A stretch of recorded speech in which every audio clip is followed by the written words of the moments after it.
ایک دو اہم نکات ہیں، ذرا غور فرمائیے گا.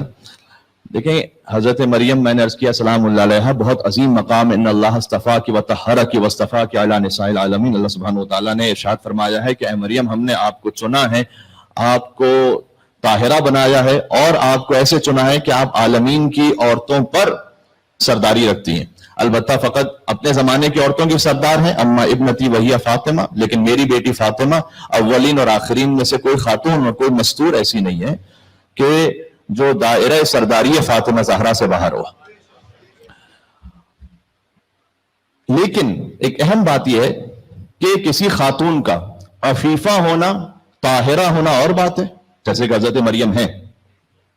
پھر سے جملہ کہتا ہوں، کسی خاتون کا عفیفہ اور طاہرہ ہونا اور بات ہے، اور ان کی رضا میں خدا کی رضا ہونا یہ اور بات ہے.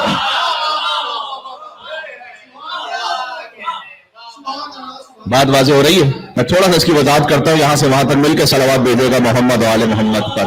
اللہم صلی علی محمد وآل محمد. سبحان اللہ. معیار سماعت تو انشاءاللہ وہی ہے. بہت عرصے بعد آپ کی خدمت میں حاضر ہوا ہوں، تو چاہتا ہوں کہ اشاروں میں بات ہو جائے. اور قبل از مغرب نیاز کا بھی اہتمام ہے، نیاز معنوی بھی اور نیاز مادی بھی، تو وہ دونوں بڑی اہم ہیں، اس لیے کسی سے بھی آپ محروم نہ رہیں تو وقت بعد انشاءاللہ ختم ہو جائے. عرض یہ کر رہا ہوں اگرچہ کہ وہ بھی فقط نیاز مادی نہیں، وہ بھی نیاز معنوی ہے ساتھ میں، اس لیے کہ اللہ تعالیٰ نے اس میں شفا بھی رکھی ہے جو سیدہ سلام اللہ علیہا کے نام سے تعام ہو.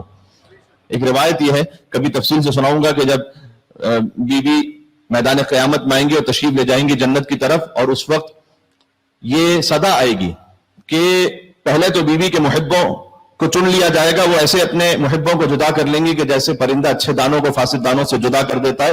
اس کے بعد یہ آواز آئے گی کہ دنیا میں جس کسی نے کہیں بھی محبت فاطمہ زہرا پر کسی کو کھانا کھلایا ہو، یا محبت فاطمہ زہرا پر کسی کو لباس عطا کیا ہو، یا محبت زہرا پر چونکہ وہ زہرا کا محب ہے لہذا اس سے کسی غیبت کو دور کیا ہو، وہ بھی سیدہ کی چادر کے دامن کو تھام لے اور چلے جائے جنت میں فاطمہ زہرا کے ساتھ.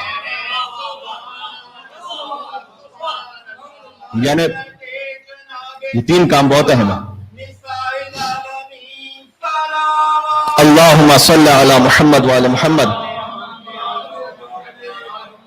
بی بی کے نام پر کھانا کھلانا، اور یہاں پر یہ نہیں کہا گیا کہ کسی بھوکے ہی کو کھانا کھلایا ہو، کسی کو بھی کھانا کھلایا ہو محبت فاطمہ زہرا پر.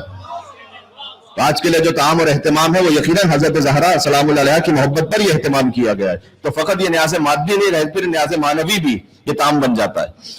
اور کسی نے لباس عطا کیا ہو محبت زہرا پر کسی کو، یا کسی سے غیبت کو دور کیا ہو، یعنی کسی کی غیبت ہو رہی تھی، کسی کی برائی ہو رہی تھی، آپ نے کہا یہ بی بی کا محب ہے، کیوں اس کی برائی ہو رہی ہے اس محفل میں، لہٰذا آپ نے فقط اس خاطر کہ چونکہ یہ محب زہرا اور شیعہ علی ابن ابی طالب ہے اس سے اس برائی کو دور کر دیا کہ نہیں وہ ایسا نہیں ہے، آپ کو غلط فہمی ہے. بات واضح ہو رہی ہے؟ خدا ستار الغیوب ہے، آپ عیب چھپانے والے بن جائیں. جب کسی کا عیب پتا چلے تو ان کو 5 واٹس ایپ گروپ پہ فارورڈ نہ کریں آگے. بات واضح ہو رہی ہے؟ چاہے خاندان کے گروپ سے ہوں، چاہے دوست عزیزوں کے ہوں، چاہے مومنوں کے ہوں، یہ ہر جگہ ہی مصیبت اور مسئلہ ہے اس وقت.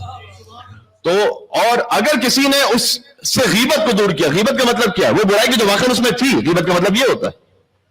اگر کوئی برائی کسی مومن میں نہ ہو اور وہ ذکر کی جا رہی تو غیبت نہیں، وہ تہمت ہے. تہمت غیبت سے بھی زیادہ بدتر ہے. اگر وہ برائی تھی بھی کسی میں لیکن وہ چھپی ہوئی برائی تھی، وہ سب کے سامنے ظاہر ہو رہی تھی، آپ نے کسی نہ کسی ذریعے بہانے سے بات کو کوئی ملتوی کر دیا، بات کو کوئی اور طرف لے گئے. آپ نے کہا نہیں میرے خیال میں ایسا نہیں، یار میں نے تو ایسا دیکھا تھا اسے. کسی بھی طریقے سے جس میں جھوٹ شامل نہ ہو، کیونکہ پھر جھوٹ ایک اور گناہ ہو جائے گا، جھوٹ شامل نہ ہو، لیکن کسی طریقے سے آپ نے اس سے غیبت کو دور کر دیا فقط اس خاطر کہ چونکہ محب فاطمہ زہرا ہے. قیامت میں صدا آئے گی کہ جو شخص جس نے اس سے مومن سے غیبت کو دور کیا تھا جائے سیدہ کی چادر کے دامن کو پکڑ کے جنت میں چلا جائے بی بی کے ساتھ.